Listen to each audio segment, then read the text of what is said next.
Comment deux plongeurs se sont retrouvés à 10 ans d'intervalle au fond d'une grotte sous-marine unis pour l'éternité. Voici l'histoire vraie de Deon et Dave.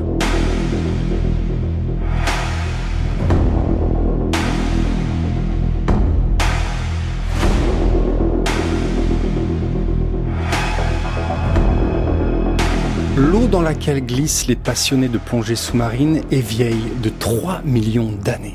C'est indéniablement ce qui attire les plongeurs du monde entier. Sous une fine couche d'algues se cache un trou profond, le trou de Bushman, plus communément appelé la grotte Boesmansgat. Elle se trouve ici, en Afrique du Sud. Au milieu de cette terre rouge, si on a le courage de plonger dans cette eau, un gouffre gigantesque s'ouvre sous nos palmes. Voici la taille de la bête, 283 mètres de profondeur. Et comme toute chose gigantesque, les hommes veulent y aller. Grimper sur la plus haute montagne, parcourir le plus grand océan, aller dans l'endroit le plus froid, voler à la plus haute altitude et plonger dans l'eau la plus profonde. C'est ce qui attire Deon Dreyer.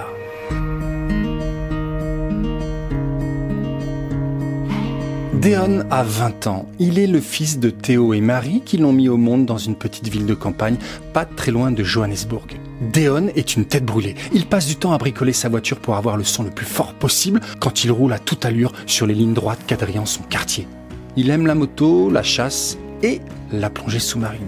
Cela devient même une passion dans laquelle il s'investit sérieusement avec tout un groupe de passionnés comme lui, conduit par le célèbre Nuno Gomes. Nous sommes le 17 décembre 1994 et le groupe s'entraîne à plonger dans la fameuse grotte. L'objectif est clair, préparer une plongée profonde et technique prévue la semaine d'après. On y fait des repérages, on pose des cordes, on cartographie les parois et on entraîne les corps à supporter la pression, le manque d'oxygène et le stress qu'occasionne le futur exploit. On fait bien sûr très attention à tout ça. Il ne faudrait pas reproduire le drame de l'année 93 où un certain Eben Leiden est mort après s'être évanoui à 60 mètres de profondeur.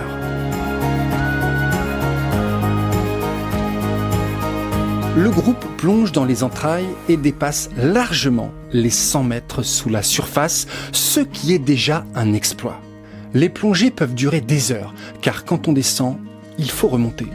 Et la remontée en plongée dure longtemps. Plus on descend profond, plus on passe du temps en palier de décompression.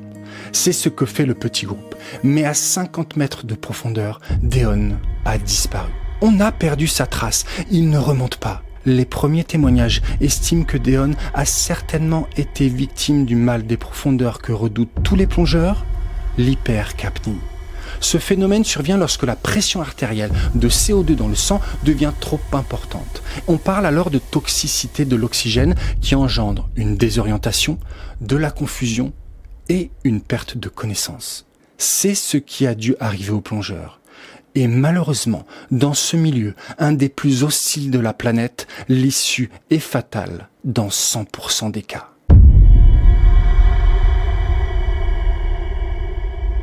Le drame est terrible d'autant plus qu'on n'a pas retrouvé Deon. On ne sait pas où il se trouve dans la grotte et les recherches sont compliquées dans un noir total. Imaginez que vous vous trouvez dans un gouffre haut comme la Tour Eiffel, dans un élément qui n'est pas le vôtre, dans une eau glacée qui vous met une telle pression que chaque mouvement, chaque respiration est difficile, que ce milieu est terriblement hostile et que la moindre petite erreur peut avoir des répercussions catastrophiques et que vous devez rechercher dans l'obscurité totale votre ami à la lueur de votre petite lampe. Deon est introuvable. 2 semaines après, l'équipe loue un petit sous-marin télécommandé à la société minière De Beers. Le sous-marin explore durant des heures les parois et le fond de la grotte et tombe sur le casque de plongée. Mais aucun signe du corps. Les recherches s'arrêtent.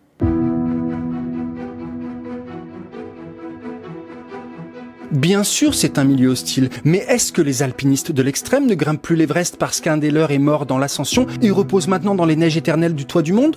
Non, on continue. Et les plongeurs replongent.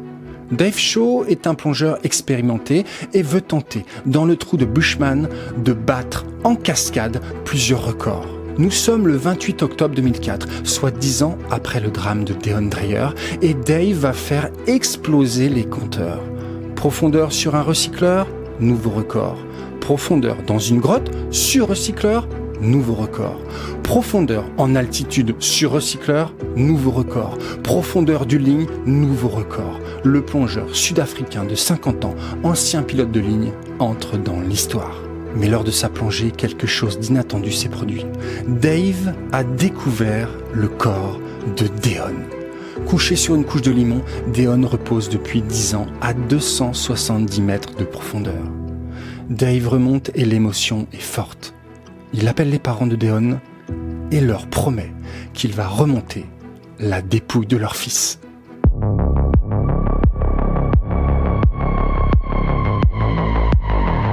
Plusieurs mois s'écoulent et une équipe est constituée pour aller chercher le corps du plongeur disparu. Le 8 janvier 2005, Dave Shaw se met à l'eau avec une caméra sous-marine sur la tête. C'est la 333e plongée de sa carrière. Les spécialistes lui ont expliqué que, suivant les indications de la première observation de Dave, le corps de Deon, composé uniquement maintenant d'os et de matériel, devrait rester négativement flottant. En résumé, il devrait couler plutôt que flotter.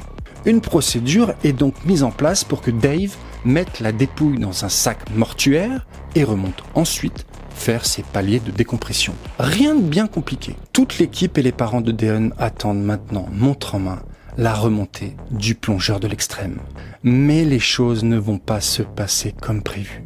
Et comme Dave a tout filmé, on a pu savoir exactement ce qu'il s'était passé.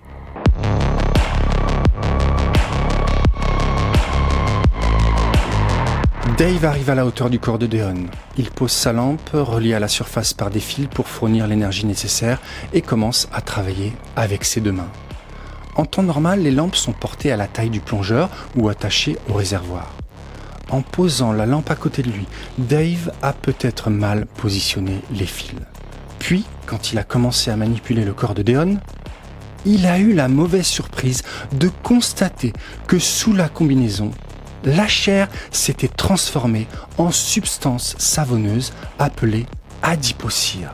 En fait, le gras du cadavre, sous certaines conditions bien spécifiques, notamment sous l'eau et en milieu anaérobie, c'est-à-dire en l'absence d'oxygène, ne se décompose pas et crée cette matière savonneuse qui a la particularité de flotter. En déplaçant le corps de Deon, Dave a libéré cette substance qui s'est mise à remonter à la surface.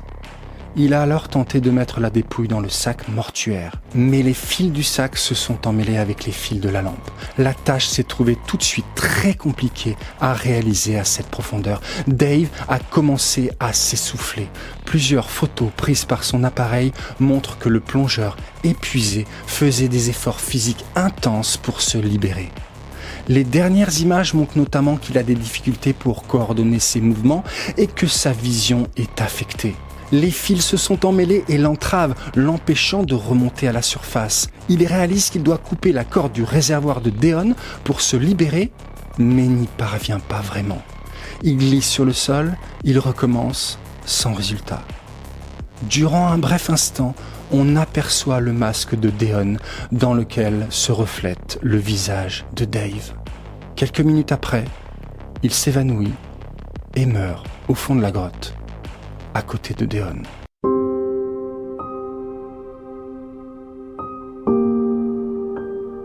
Autour de l'étendue d'eau, c'est la consternation. Dave n'est pas remonté. Que lui est-il arrivé ? Les plongées se succèdent pour tenter de l'apercevoir, mais aucun signe des deux plongeurs.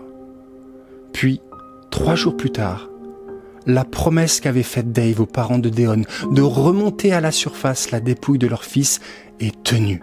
Les deux hommes, ensemble, remontent doucement à la surface, comme s'ils avaient envie de prolonger cet instant, unis dans l'obscurité de la grotte, pour l'éternité.